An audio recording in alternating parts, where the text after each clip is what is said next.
তো রান্না শুরু হয়ে গেছে।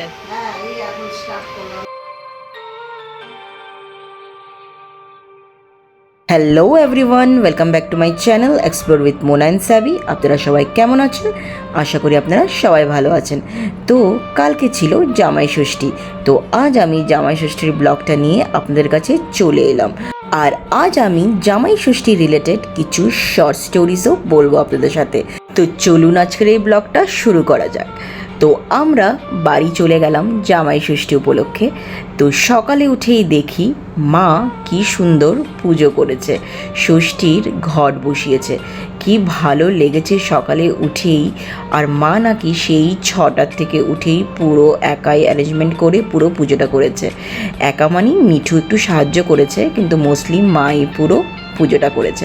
আর সামনে যে গোপু বাবাকে আপনারা দেখছেন বসে আছেন, উনি কিন্তু আমাদের বাড়ির মানে আমার শ্বশুর বাড়ির গোপু বাবা মানে গোপাল। তো উনাকে আমি নিয়ে এসেছিলাম আমার সাথে ষষ্ঠী খাওয়াতে। তো উনাকেও বসিয়ে মা কি সুন্দর পুজো করেছে। তো এখানে পুজো হওয়ার পরে মা আর মিঠু একটু কথা বলছিল, তারপরে মা আমাকে বলছিল তাড়াতাড়ি রেডি হয়ে আয়। তো আমিও ঝটপট চান করে রেডি হয়ে গেলাম। তো পরে নিয়েছিলাম এই শাড়িটা। আর কাল যা গরম ছিল তাই আমি বেশি কিছু সাজিনি, আমি সিম্পলি সেজেছি। শুধু লাগিয়েছি লিপস্টিক আর টিপ, আর কিছু লাগাইনি। তো আমি পুরোপুরি রেডি হয়ে গেছি। পরে নিয়েছিলাম কিছু গয়না, আর শাড়ি পরলে গয়না না পরলে খুব একটা ভালো লাগে না। আর আমার কিন্তু গয়না পরতে ভালোই লাগে, সব সময় তো বাক্সবন্দি থাকে, তাই কিছু অনুষ্ঠান হলে ঝটপট কিন্তু আমি পরে নিই। তো আপনাদের কার কার গয়না পরতে ভালো লাগে নিশ্চয়ই একটা কমেন্ট করে জানাবেন। তো এখন যাচ্ছি ষষ্ঠীর জন্য। তো মা পুরোপুরি সুন্দর করে সাজিয়ে নিয়েছে থালা, আর জামাই কিন্তু বসে গেছে আশীর্বাদ নেওয়ার জন্য শাশুড়ির থেকে, আর আমি বসে গেলাম পাশে। তো এখন রিচুয়ালস শুরু হবে জামাই ষষ্ঠীর। তো চলুন আপনাদের সাথে কিছু স্টোরি শেয়ার করি। তো এটা বলা হয় যে এই ফেস্টিভ্যালটার অরিজিন তখন থেকে শুরু হয়েছে যখন আমাদের বিয়ে অ্যারেঞ্জ ম্যারেজ হতো। আর অ্যারেঞ্জ ম্যারেজে সবসময় দেখা যেত যে শাশুড়ির সাথে বউয়ের সবসময়ই একটা অমিল থাকতো। তখন এই জামাই ষষ্ঠীর এই অনুষ্ঠানটা প্রচলিত হয়েছে, শুধু জামাই আর শাশুড়ির যেন বন্ডটা ভালো থাকে সেটার জন্য। তখন থেকেই এই জামাই ষষ্ঠীর নাকি প্রচলিত হয়েছিল। তো আরেকটা স্টোরি এটা হয়েছে। তো এইটা বলা হতো যে আগে তো আপনারা সবাই জানেন, যখন বিয়ে হতো অ্যারেঞ্জ ম্যারেজ, কখনো বউকে তার বাপের বাড়িতে যেতে দেওয়া হতো না।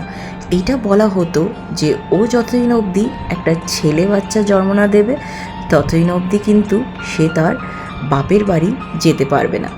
তখন সোসাইটি একটা রুলস করলো যে শুক্লা ষষ্ঠী যেই মাসে পড়ে সেই মাসে মেয়ের মা যেন মেয়েকে আর মেয়ের বরকে ইনভাইট করে, আর সেই দিনই ষষ্ঠী দেবীর পুজো করে। আর পুজোতে যেন এটাই বলা হয় যেন তার একটা ছেলে খুব তাড়াতাড়ি হয়।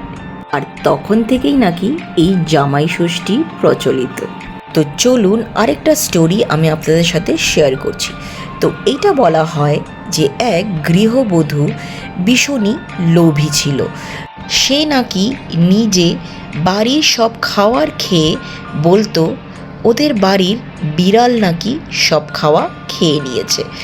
আর যখন এই কথা ষষ্ঠী দেবী জানতে পারেন তখন সে ভীষণ রেগে যায়, কারণ বিড়াল হয়েছে ষষ্ঠী দেবীর বাহন।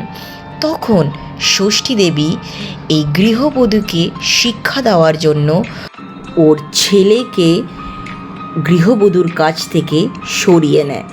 আর এই দুঃখে গৃহবধূ ভীষণই ভেঙে পড়ে।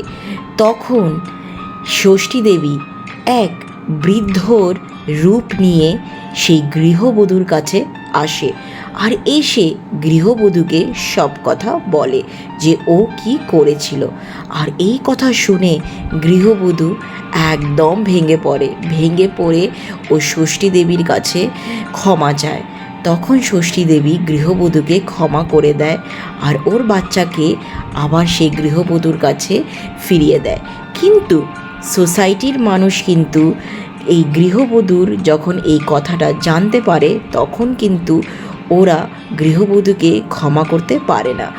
তখন এই সোসাইটির মানুষরাই বলেছিল যে ও যেন কখনো ওর বাপের বাড়িতে আর না যায়, এইখানেই থাকে।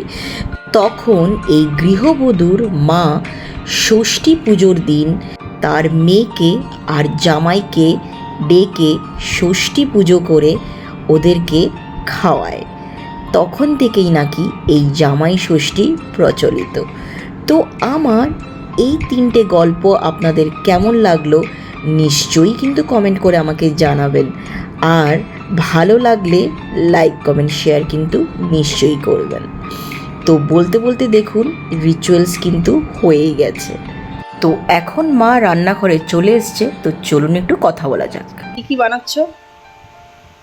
ডাল হবে, 5 রকমের ভাজা হবে, ইঁচড় চিংড়ি হবে, ইলিশ ভাপা হবে, তারপরে জলপাইয়ের চাটনি হবে, আর ইঁচড়? ইঁচড় চিংড়ি হবে, বললাম তো। আচ্ছা আচ্ছা, বাহ বাহ। তো রান্না শুরু হয়ে গেছে? হ্যাঁ, এই এখন স্টার্ট করলাম। মসুরি ডাল হবে। আচ্ছা, তো পুরো রান্না হয়ে গেছে। তো চলুন এইবার আমি আপনাদেরকে বলছি আমার মায়ের জামাইকে কি কি রান্না করে খাইয়েছে। তো এখানে এটা হয়েছে জলপাইয়ের টক, এটা হয়েছে পাঁপড়, এটা হয়েছে ইঁচড় চিংড়ি, এটা হয়েছে ইলিশ মাছ ভাপা, আর এটা হয়েছে ডাল, আর এইখানে হয়েছে 5 রকমের ভাজা, ভেন্ডি ভাজা, বেগুন ভাজা, কারকল ভাজা, মিষ্টি কুমড়ো ভাজা, আর ফাইনালি ছিল চিংড়ি মাছের বড়া। তো প্লেটিংটা আপনাদের কেমন লেগেছে নিশ্চয়ই কিন্তু একটা কমেন্ট করে জানাবেন। আর শেষ পাতে কিন্তু দই মিষ্টিও ছিল। ফাইনালি জামাই এসে গেলেন খেতে, আর জামাইয়ের মুখের হাসি দেখেই তো আপনারা বুঝে গেছেন যে জামাই কিন্তু ভীষণ খুশি এত সুন্দরভাবে পরিবেশনটা দেখে। তো কে না খুশি হবে এত সুন্দর পরিবেশন দেখে। তো যাই হোক, খাওয়ার সময় আর ভিডিও করিনি, তো খুব সুন্দরভাবে টাইম স্পেন্ড করে ভালো ভালো খেয়ে আমরা বিকেলবেলা বেরিয়ে গেলাম মাকে বাই বাই বলে। বলতে তো খুবই খারাপ লাগছিল, বাট বলতে তো হবেই। তো যাই হোক, আমার ব্লগটা আমি এখানেই শেষ করছি। আজকের ব্লগটা আপনাদের কেমন লেগেছে প্লিজ একটা কমেন্ট করে কিন্তু নিশ্চয়ই জানাবেন। আর ভালো লাগলে লাইক কমেন্ট শেয়ার।